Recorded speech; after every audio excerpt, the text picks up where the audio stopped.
Hello दोस्तों, क्या हाल है आप सभी का? बढ़िया। चलिए आज का सेशन में हम शुरू करेंगे सेंटेंस। सेंटेंस में हम देखेंगे कि इसका यूनिट क्या है, यूनिट क्या क्या कैसे मतलब वर्ड बनता है, फिर वर्ड के बाद कैसे वर्ड एक ग्रुप बनाकर जो सेंटेंस बनाते हैं। चलिए हम उसको डिस्कस करते हैं। उसके पहले आप लोग मेरे चैनल को सब्सक्राइब या पढ़ो इंग्लिश, चैनल का नाम है, लाइक सब्सक्राइब कर लीजिएगा। आज का सेशन में देखेंगे ये क्लास 9th के लिए है, 10th के लिए है, 11th के लिए है, 12th के लिए है। इन सभी बच्चों के लिए बोर्ड, यूपी बोर्ड के लिए हिंदी मीडियम, हिंदी मीडियम के लिए है। ठीक है, ये लड़के जो हैं हिंदी मीडियम के बच्चे, आपको जो है कि ये जो है कि इससे अपना कोर्स कंप्लीट कर सकते हैं। जो बच्चे मतलब कहीं कोचिंग नहीं कर पा रहे हैं तो इनको पढ़ लीजिए और आपको पूरा बोर्ड में आप 90 प्लस ही नंबर लेकर आएंगे। तो चलिए आज का सेशन शुरू करते हैं। आज का सेशन में हम सबसे पहले शुरुआत करेंगे सेंटेंस, क्योंकि सेंटेंस ही मेन है पूरे टेंस, पूरे मतलब ग्रामर में। तो पहले सेंटेंस पढ़ेंगे, उसके बाद से हम पार्ट्स ऑफ स्पीच पढ़ेंगे, पार्ट्स ऑफ स्पीच पढ़ेंगे। उसके बाद से सेंटेंस पढ़ने के बाद हम पढ़ेंगे टेंस पढ़ेंगे, क्योंकि टेंस में सेंटेंस की ज़रूरत है, इसमें भी सेंटेंस की ज़रूरत है, तो इसमें भी सेंटेंस की ज़रूरत है। फिर उसके बाद से पढ़ेंगे आपके मोडाल्स पढ़ेंगे। मोडाल्स के बाद अन्य चीज़ें भी हैं, जैसे सिंटैक्स है, ये भी हम देखेंगे। फिर कंडीशनल सेंटेंस होते हैं, कंडीशनल इसके लिए सबसे ज़्यादा इम्पोर्टेंट है ये। इसके बाद से parts of speech, modal, sentence, ये सारी चीज़ें पढ़ने के बाद 9th 10th कवर हो जाएंगे। फिर मोडाल्स, उसके बाद से एक्टिव वॉइस पढ़ेंगे, एक्टिव वॉइस पढ़ेंगे, पैसिव वॉइस पढ़ेंगे, पैसिव वॉइस पढ़ेंगे,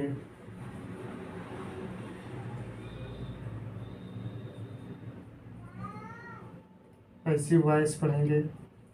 उसके बाद से इतनी चीज़ें पढ़ने के लिए हमें सेंटेंस की चाहिए, इसलिए फर्स्ट में हम इसको सबसे पहले डिस्क्राइब कर रहे हैं सेंटेंस।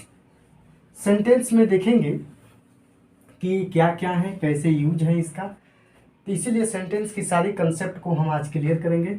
सबसे पहले ये देखेंगे हम कि सेंटेंस का यूनिट। देखिए सेंटेंस का यूनिट जो न्यूनतम इकाई क्या है, तो न्यूनतम स्मॉलेस्ट यूनिट ऑफ सेंटेंस कह लीजिए, चाहे न्यूनतम इकाई कह लीजिए या सबसे छोटी इकाई कह लीजिए। तो सबसे छोटी इकाई होती है आपका लेटर। क्या होती है? लेटर। अब लेटर को डिफाइन करेंगे बाबू, तो लेटर में हम डिफाइन करेंगे, लेटर में हम देखेंगे कि ऐसे वाक्य जिनमें मतलब लेटर का प्रयोग होता है, या ऐसे वर्ड जिसमें लेटर का बिना हम ना वर्ड बना पाएंगे ना वाक्य बना पाएंगे। तो सबसे पहले हम लेटर को ही डिफाइन करें। लेटर दो प्रकार से बनते हैं। पहला, एक वावेल होते हैं, एक वावेल, दूसरा कॉन्सोनेंट होते हैं, कॉन्सोनेंट होते हैं। अब वावेल कौन से होते हैं? वावेल 5 होते हैं। पहला ए, ई, आई, ओ, यू, ये आपके हो गए वावेल। और कॉन्सोनेंट, इन पांचों को 26 लेटरों में से निकाल दिए तो 21 आपके कॉन्सोनेंट बचेंगे, कॉन्सोनेंट ये आपके बचेंगे।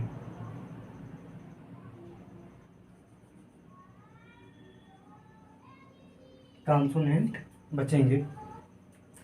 तो ये 5 हो गए, ये 5 हुए, और ये 21 मिलकर दोनों हो गए आपके 26 लेटर्स। तो ये आपके हो गए 26 लेटर्स, जिसमें वावेल भी यूज आएगा और कॉन्सोनेंट का भी यूज आएगा। तो हम देखेंगे इन दोनों को मिलने से हमारा एक वर्ड बनता है।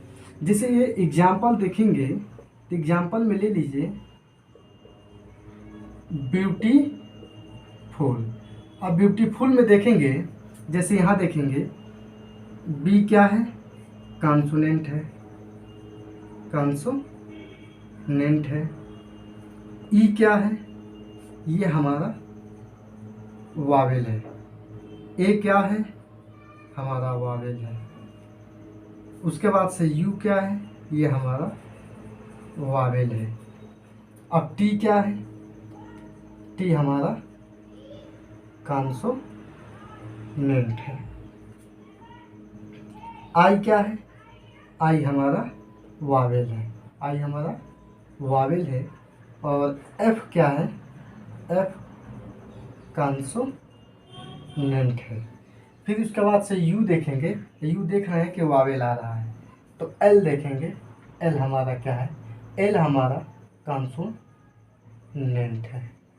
इसका कहने का मतलब ये है कि जब कोई शब्द हम बनाते हैं तो जो वावेल और कॉन्सोनेंट के मिलने से जो वर्ड मिलेगा बनेगा और उसका सही सही अर्थ निकल रहा हो, वो हमारा वर्ड बन जाएगा। क्या बन जाएगा? वर्ड बन जाएगा। अब इस वर्ड को एक चीज़ कैसे समझेंगे, थोड़ा सा गर्मी है दोस्तों, तो थोड़ा समझेंगे कि ये ब्यूटीफुल देख रहे हैं, इसमें वावेल भी है और कॉन्सोनेंट भी। एक और देखते हैं, बिहेवियर। इसमें पांचों वावेल यूज होता है, जैसे ए, ई, आई, ओ, यू, ये पांचों वावेल हैं। तो वावेल अब प्लस दो तीन कॉन्सोनेंट हैं। इन तीनों को यूज करने के बाद पांचों को वावेल है, इसमें तीन कॉन्सोनेंट, 8 अक्षर हैं। आठों अक्षर के मिलाने से, जिसमें कॉन्सोनेंट भी है वावेल दोनों मिलकर एक बिहेवियर का मतलब होता है व्यवहार। व्यवहार, तो ये आपका ब्यूटीफुल मतलब सुंदर। और कॉन्सोनेंट का मतलब होता है व्यंजन,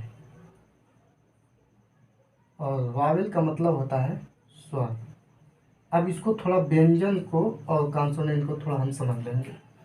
इतनी चीज़ें क्लियर हो गए। स्क्रीनशॉट लेना है तो स्क्रीनशॉट ले लीजिए। आगे हम बढ़ते हैं।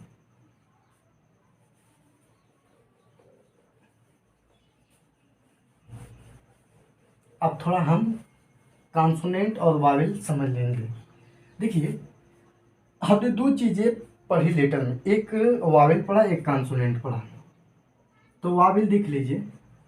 वावेल उसे कहते हैं जो मतलब किसी व्यंजन को उच्चारण करते वक्त किसी व्यंजन का यूज ना हो, उच्चारण करते हुए किसी व्यंजन का सहायता हम न लें, तो हमारा वावेल होगा।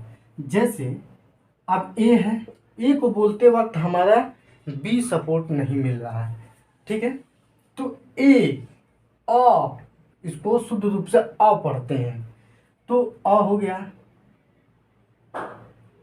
ई हो गया, ई, आई, ओ, यू, ये आपका वावेल हो गया। जो इसमें व्यंजनों का मतलब कॉन्सोनेंट का कोई बिना हेल्प के ये लोग इसके उच्चारण हम कर सकते हैं। लेकिन कॉन्सोनेंट हम बिना वावेल के हेल्प के बिना हम कॉन्सोनेंट का उच्चारण नहीं कर सकते। जैसे बाल, अब बाल आप देख रहे हैं कि बी अ, जैसे हम हिंदी में पढ़ेंगे बी, तो इसके उच्चारण में निकल रहा अ, और अ का मतलब हुआ ए और ये हुआ बी। तो इसका मतलब ये हुआ कि जब भी हम कॉन्सोनेंट का उच्चारण करेंगे तो आपको पता लगेगा कि इसके वावेल के बिना हम कॉन्सोनेंट को उच्चारण नहीं कर पा रहे हैं।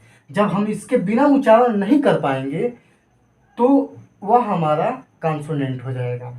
और बिना हेल्प के, बिना कॉन्सोनेंट के हेल्प के यदि वावेल का उच्चारण, जिन शब्दों को उच्चारण किया, जिन अक्षरों का उच्चारण किया जाता है उसे हम वावेल कहते हैं। ऐसे अक्षर जिनका बिना कॉन्सोनेंट के सहायता से बोले जा सके हैं आसानी से, वह हमारा वावेल होगा। और जिन अक्षरों को वावेल के सहायता से ही बोली जाती है हमेशा, उसको हम कॉन्सोनेंट कहते हैं। तो चलिए अब हम देखते हैं कॉन्सोनेंट और वावेल। जहाँ तक आपको क्लियर हो गया होगा, अब हम चलते हैं वर्ड की तरफ। अब वर्ड का कैसे हम फॉर्मेशन करेंगे, जैसे देखिए वर्ड। तो दोस्तों अब देखते हैं वर्ड। अब वर्ड में क्या है, वर्ड को कैसे यूज करेंगे। अब यहीं अब कॉन्सोनेंट और वावेल की हमारी यूज आएगी। अब इसमें दो चीज़ों से बनकर, जैसे कॉन्सोनेंट अब प्लस वावेल इन दोनों को जोड़ देंगे तो हमारा वर्ड बनता है। क्या बनता है, वर्ड बनता है। क्या बनता है बाबू, वर्ड बनता है। और इस वर्ड को हम बनाने के बाद हम एक वर्ड, जैसे देखिए एग्जाम्पल, जैसे देखिए ब्यूटीफुल, हैप्पी,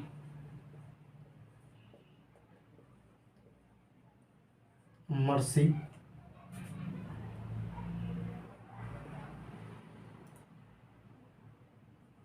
एलिफेंट आप लोग सुने ही होंगे,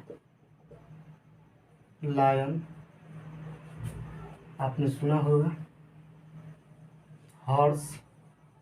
ये क्या है, आपके इतने सारे, देखिए इसमें ए ई आई ओ के बिना और दोनों मिलकर क्या बना रहे हैं वर्ड। ये मीनिंगफुल है। हर्ष मतलब घोड़ा, लायन मतलब से, एलिफेंट मतलब हाथी, मर्सी मतलब दया, हैप्पी मतलब खुशी, ब्यूटीफुल सुंदर।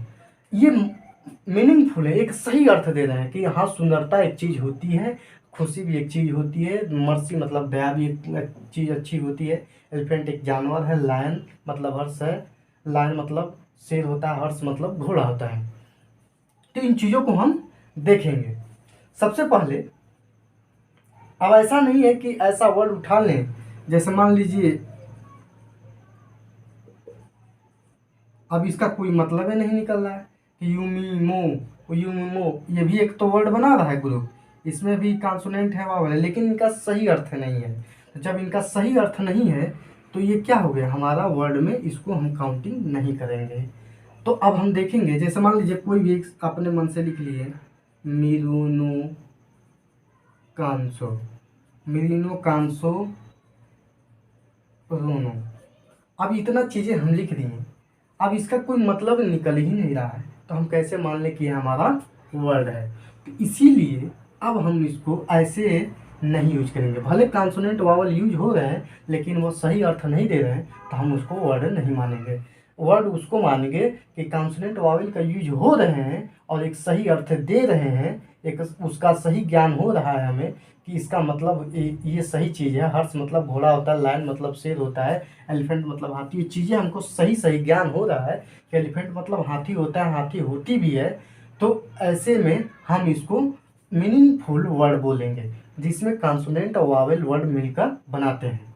तो अब एक चीज़ और देखेंगे, अब इन सही मीनिंगफुल वर्डों को यूज करेंगे हम किसमें, आपके सेंटेंस में। जैसे सेंटेंस आप देख लेंगे, मेन टॉपिक हमारी आ गई सेंटेंस। अब सेंटेंस में देखेंगे कि अब जैसे मान लीजिए Sheela is beautiful girl, beautiful girl, ये क्या है, Sheela is beautiful, Sheela is a beautiful girl, Sheela एक सुंदर लड़की है। ठीक है, Sheela is a beautiful girl. ये आपको इसमें क्या है, ये भी एक वर्ड है, ये भी एक वर्ड है। ये जो ऐसे सिंगल वर्ड भी कुछ जैसे आई हो गया, अ हो गया, ठीक है। तो ये ऐसे वर्ड आपको जब सही सही अर्थ दे रहे हों तो वो भी एक वर्ड माना जाएगा। जैसे अ मतलब एक होता है, ठीक है। तो अब मान लीजिए कि जब दो या दो से अधिक या एक ऐसे वर्ड जो मतलब उसका सही सही अर्थ दे रहे हों, उसका मतलब हमें ज्ञान हो रहा है कि उसका क्या मतलब है, तो हमारा वर्ड कहलाएगा। जैसे देखिए Sheela is a beautiful girl, ये भी एक वर्ड है, ये भी एक वर्ड है। एक दो तीन चार, ये हमारे वर्ड हैं। क्या है, ये वर्ड है। अब ये इन वर्डों को एक ग्रुप बना है तो एक अर्थ निकल रहा है कि Sheela is a beautiful girl, Sheela एक सुंदर लड़की है। तो ये एक अर्थ निकल रहा है, तो ये हमारा वर्डों का एक ग्रुप बना और एक सही अर्थ निकल गया। तो ये हमारा क्या हो गया, सेंटेंस हो गया। तो अब इनका हम डिफिनीशन लिखेंगे। डिफिनीशन क्या होगा? A group of word that makes complete sense is called sentence Babu sentence होगा। ये आपका हुआ सेंटेंस का परिभाषा, सेंटेंस का डिफिनीशन आपको मिल गया और आप समझ चुके हैं कि सेंटेंस के कैसे एक मीनिंगफुल वर्डों को मीनिंगफुल सेंटेंस बनाते हैं। तो वही हमारा क्या हो जाता है, जब उसका सेंस हमें होने लगे तो हमें ये पता चलता है कि वह सेंटेंस है। तो चलिए हम इतना देख लिए। अब हम देखेंगे कैमरे के सामने थोड़ा सा हेजिटेशन रहती है, तो इसको थोड़ा मैनेज कीजिएगा आप लोग। अभी कैमरे का नया कैमरे पर थोड़ा सा, पहले तो पढ़ाते पढ़ाते 9 साल हो गया हमें, लेकिन कैमरे के सामने थोड़ा सा हेजिटेशन है, हिचकिचाहट है, उसको थोड़ा मैनेज कीजिएगा आप लोग। तो चलिए देखते हैं। अब सेंटेंस देख लिए और एक दो एग्जाम्पल और देख लेते हैं। जैसे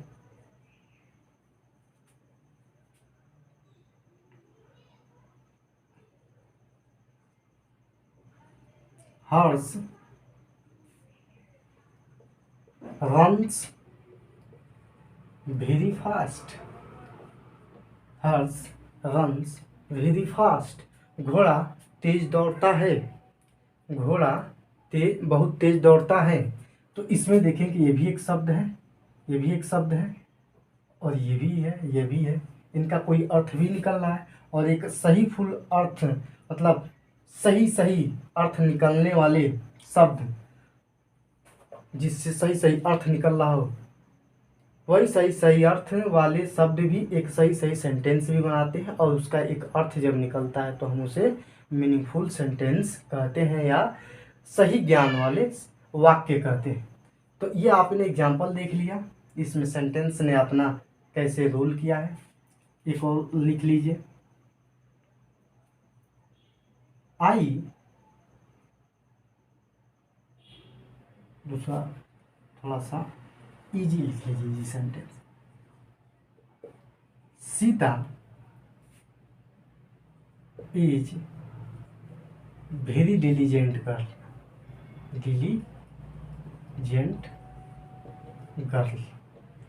सीता बहुत मेहनती लड़की है, सीता बहुत मेहनती लड़की है, इसका मेहनती होगा, मेहनती। ठीक। अब इसका सेंटेंस का हिंदी भी डिफिनीशन लिख लीजिए, डिफिनीशन लिख लीजिए।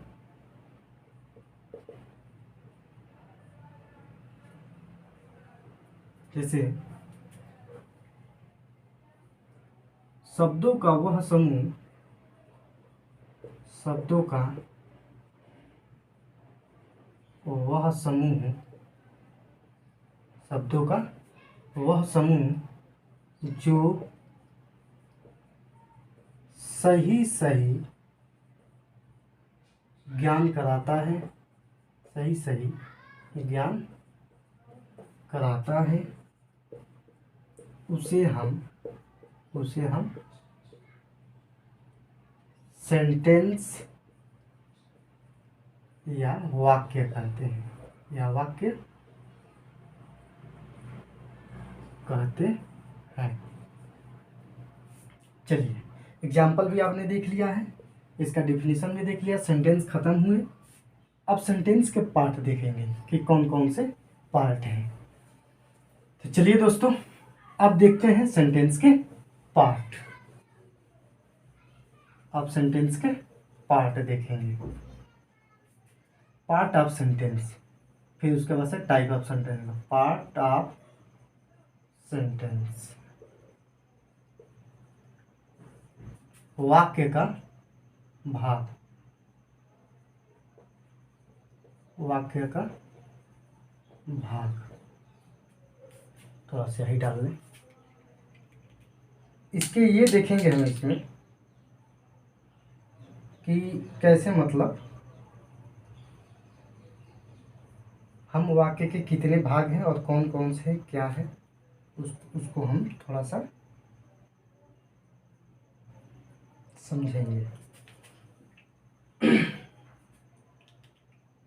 तो चलिए हम देखते हैं।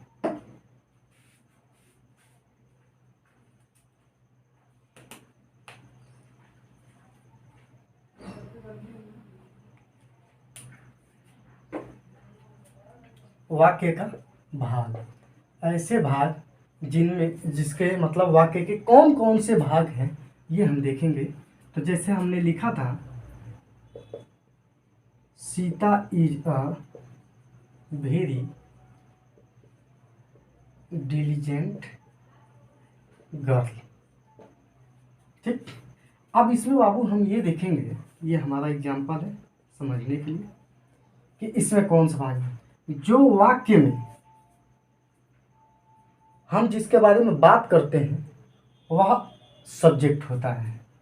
हम जिसके बारे में बात करेंगे वो क्या हो गया, हमारा सब्जेक्ट होगा। और सब्जेक्ट के बारे में जो हमें सूचना दी जा रही हो, सब्जेक्ट के बारे में जो हमें सूचना दी जा रही हो वो हमारा प्रेडिकेट होगा। क्या होगा, प्रेडिकेट, उसको विधेय बोलते हैं। सब्जेक्ट मतलब कर्ता। अब कर्ता थोड़ा डिफाइन कर लें। प्रेडिकेट समझ गए, प्रेडिकेट वो है कि ऐसा सूचना जो कर्ता के बारे में दे रहा हो, कर्ता के बारे में जब सूचना मिल रहा हो तो हमारा वह भाग हमारा प्रेडिकेट हो जाता है। और जब हम जिसके बारे में चर्चा करते हैं वह हमारा सब्जेक्ट हो। जैसे सीता के बारे में हमने चर्चा किया कि सीता एक डिलीजेंट गर्ल है, तो हम किसके बारे में चर्चा कर रहे हैं, सीता के बारे में। तो सीता सीता क्या हो गई, इस वाक्य का सब्जेक्ट हो गई। लेकिन जो इंफॉर्मेशन इसके बारे में मिल रहा है वह सारी चीज़ें क्या है, डिलीजेंट गर्ल, बहुत क्या है, वह बहुत मेहनती लड़की है। इसी वजह से इसके बारे में जो इन्फॉर्मेशन है वो इन्फॉर्मेशन वाले पार्ट क्या हो जाएंगे, हमारे प्रेडिकेट हो जाएंगे। तो अब इतना समझ गए, कर्ता भी समझ गए कि जिसके बारे में हम चर्चा कर रहे हैं वही सब्जेक्ट है, और इस कर्ता के बारे में जो सूचना हमें दी जा रही हो वही हमारी प्रेडिकेट है। इतना बातें आप समझ चुके होंगे। तो चलिए यही है पार्ट। जैसे एक पार्ट हो गया आपका सब्जेक्ट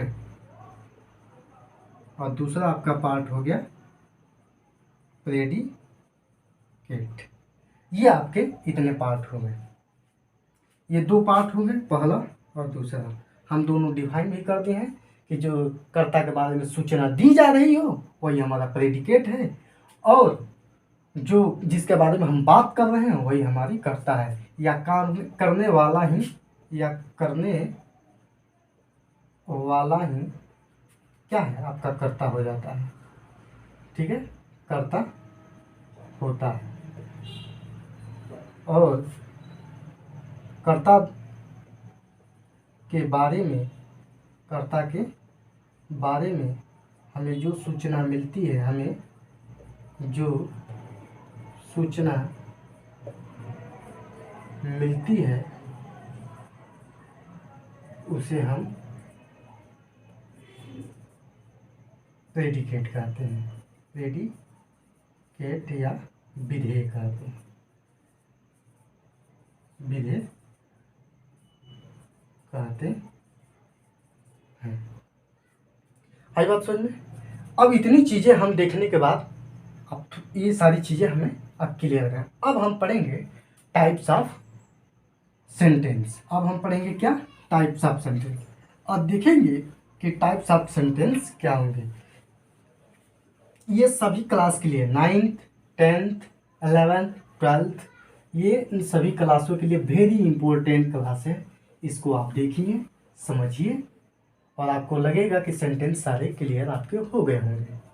और बता दें कि एक बार क्लास करने के बाद दोबारा आपको क्लास कहीं लेने की ज़रूरत नहीं है, और ना इसकी कहीं कोचिंग करने की ज़रूरत है। आप मेरी वीडियो देखते रहिए, फिर आपको पता लगेगा कि हाँ क्या मतलब इंग्लिश है, या इंग्लिश क्या कठिन भी होता है क्या, ऐसे आप खुद से क्वेश्चन करेंगे तो आपको जवाब मिलेगा। इंग्लिश कठिन नहीं होते हैं। आपको इंग्लिश हम पढ़ाएंगे नहीं, आपको हम घोल को पिलाएंगे।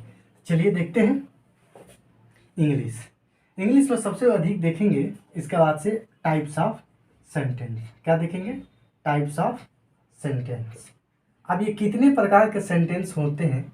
देखिए सेंटेंस 10 प्रकार के होते हैं पहला, लेकिन हमको 5 प्रकार के ही पढ़ना है। और 5 प्रकार जब हम टेंस, मोडाल्स, एक्टिव पैसिव जब पढ़ लेंगे तब हम आपको पढ़ाएंगे। जैसे कंडीशनल सेंटेंस भी होता है जिसमें शर्तें रखी जाती हैं, कंडीशनल सेंटेंस। और एक कॉम्प्लेक्स सेंटेंस आता है, कंपाउंड सेंटेंस आता है, उसके बाद से कॉम्प्लेक्स कंपाउंड आता है, कॉम्प्लेक्स कंपाउंड सेंटेंस आता है। फिर उसके बाद से एक सिंपल सेंटेंस आता है, ये भी बहुत इम्पोर्टेंट है, सिंपल सेंटेंस भी आता है।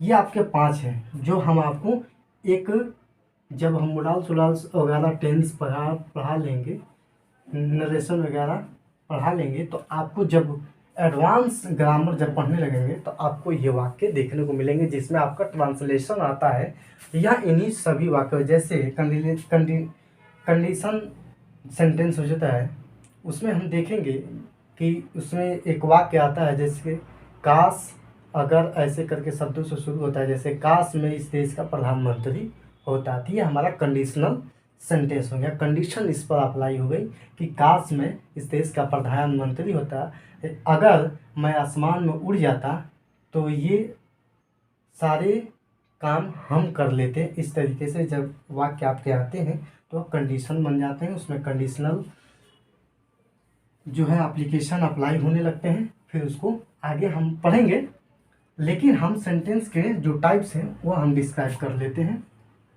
पहला सेंटेंस आपका ये होगा। पहला सेंटेंस में हम ये देखेंगे कि इसका पहला सेंटेंस असर्टिव सेंटेंस होगा। असर्टिव सेंटेंस, इसको हम 2 नामों से भी जानते हैं। एक डिक्लेरेटिव होता है, डिक्लेरेटिव सेंटेंस। दूसरा आपका इंट्रोगेटिव सेंटेंस, इंट्रोगेटिव सेंटेंस हो गया आपका। और तीसरा आपका इम्परेटिव सेंटेंस हो गया, इम्परेटिव सेंटेंस हो गया। चौथा आपका ऑप्टेटिव सेंटेंस हो गया, ऑप्टेटिव सेंटेंस हो गया। और पांचवा आपका एक्सक्लेमेटरी सेंटेंस हो गया, एक्सक्लेमेटरी सेंटेंस हो गया। ये आपके 5 वाक्य हैं जो हम इसको पढ़ेंगे। तो सबसे पहले हम शुरुआत करेंगे डिक्लरेटिव सेंटेंस, असर्टिव सेंटेंस। उसके बाद से ये दोनों एक ही हैं। डिक्लरेटिव मतलब ये हुआ कि किसी वाक्य में हम किसी चीज़ को डिक्लेयर करते हैं या घोषणा करते हैं कि ये बात ये है कि नहीं है, या और नो में जब हम जवाब देने लगते हैं तो हमारा असर्टिव सेंटेंस है। अभी हम डिस्क्राइब करेंगे, तो हम चलेंगे एक एक शब्दों को या एक एक वाक्यों को हम देखेंगे कि मतलब कैसे इसको डिफाइन करेंगे। चलिए अब हम देखेंगे असर्टिव सेंटेंस। क्या देखेंगे? Assertive sentence. सही दोस्तों, अब इसको जो सेंटेंस का हम जितना भी डिस्क्राइब कर 5 शब्दों का डिस्क्राइब जो करेंगे, एक नेक्स्ट इसका सेकंड पार्ट वीडियो हम देंगे, अपलोड कर देंगे, उसको आप देखिएगा। इसमें अब तक हम देख लिए हैं कि कितने पार्ट हैं, और 5 पार्ट को एक वीडियो में हम चाह रहे हैं उसको एक जगह हम उसको डिफाइन करें। अब मान लीजिए 2 सेंटेंस इसमें कर लेंगे, 3 सेंटेंस उसमें कर लेंगे तो थोड़ा दिक्कत आएगी। तो इससे अच्छा है कि हमने सेंटेंस तक सारी चीज़ें व्याख्या करके पढ़ लिया कि मतलब क्या सेंटेंस है, लेटर क्या है, वर्ड क्या है, इन सारी चीज़ों को हमने जब पढ़ लिया है तो अब हम देखेंगे आगे पांचों सेंटेंस का क्या यूज है, कैसे यूज करेंगे, कैसे हम क्या करेंगे, इन सारे वाक्यों को या सेंटेंसों को हम देखेंगे कैसे इसका यूज हो रहा है, क्या क्या सेंटेंस, असर्टिव सेंटेंस क्या है, इंटरोगेटिव सेंटेंस क्या है, इंपरेटिव सेंटेंस क्या है, ऑप्टेटिव सेंटेंस क्या है, एक्सक्लेमेटरी सेंटेंस क्या है।